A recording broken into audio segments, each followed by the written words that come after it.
In the winter of 2003, while playing for Real Madrid and at the peak of his fame, Zinedine Zidane was already more than a football icon. He was a symbol of grace, intelligence, and quiet strength.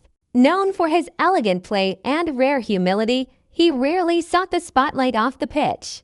But one cold December night in Paris, far from the floodlights of the Bernabéu, he stepped into a moment that would change a young life forever.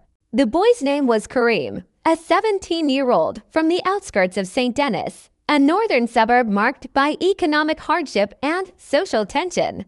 Karim had been living on the streets for nearly a year after being kicked out of his home due to family conflict and escalating violence. With no support system, he survived by sleeping in metro stations, washing windshields at traffic lights, and relying on the kindness of strangers. He had once dreamed of becoming a footballer. As a child, he played barefoot in the courtyards of his housing project, mimicking Zidane's signature moves, the roulette, the feints, the calm control under pressure. But life had pulled him far from that dream. One evening, while seeking shelter near the Gare du Nord, Karim was approached by a group of social workers from a local youth outreach program, Yoins and Mouvement, which had ties to several French athletes who supported at-risk youth. They offered him a meal, a warm coat, and a safe place to sleep for the night. What Karim didn't know was that Zidane had quietly funded this program for years, not through flashy donations, but through consistent, behind-the-scenes support. He didn't want his name on banners or buildings. He wanted results. He believed that football could be a ladder out of poverty, but only if someone helped the first rung stay in place. When the program's director mentioned Karim, a talented but lost teenager who still spoke of football with a spark in his eyes, Zidane asked to meet him.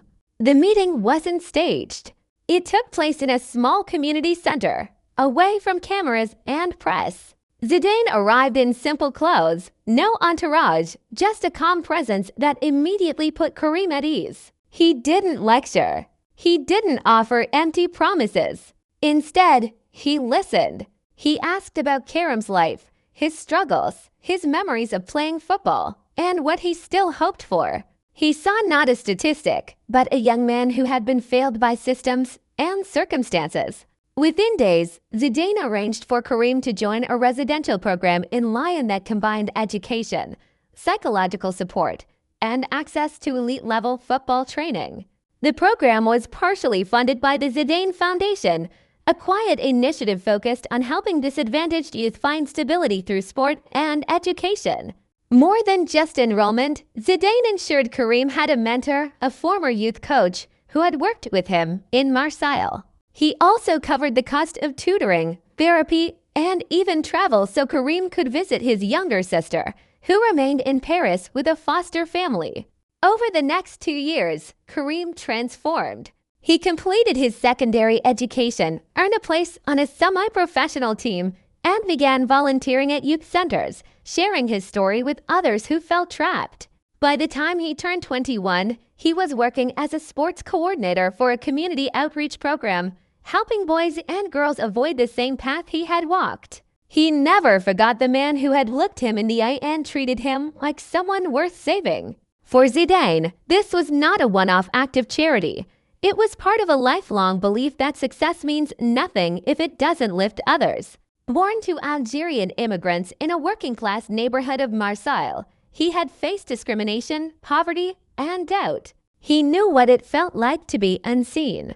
And so, quietly, consistently, he used his influence to open doors not for fame, but for justice. Years later, when asked about the experience, Karim said, "I thought my life was already written.